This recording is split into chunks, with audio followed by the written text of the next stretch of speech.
back over those sweet spots on the paddle. Hey everybody, Jim Burns, Quaker Boy Pro Staffer. I want to talk a little bit about call maintenance. Here in Virginia we got a couple months before the season starts, so it's time to look at your inventory and check your calls, etc. So today I'm going to focus on the box call and getting it ready. Quaker Boy has some of the best call makers in the industry, but you got to take your calls, you got to keep them clean and get the chalk and residue and things that are off of them. So real easy to do. You buy yourself a Scotch-Brite pad. You cut them into pieces and you get like 4 pads and you cut them into 1-inch squares and you'll have enough pads for like the next 10 years. But with the box calls, this is a tearjerker here, chalk call, and what you want to do is, because the chalk builds up over time, and what you want to do is kind of get some of that chalk off the paddle and off the rails.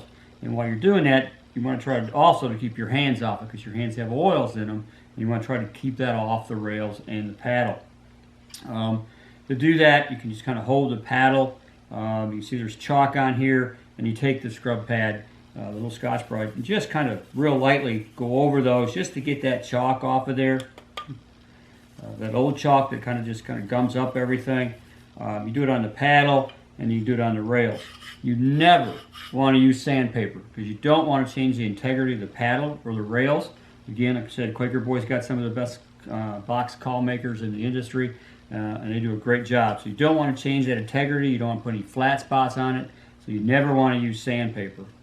Once you've got them clean, you just take some good box call chalk, Quaker Boy box call chalk, go back over those sweet spots on the paddle, run the chalk down the rails a little bit, and that's all there is to it. And you're all already set to go. And that's kind of how the maintenance is on the box call. So that's your tip on box call and maintenance. Good luck and have a good season.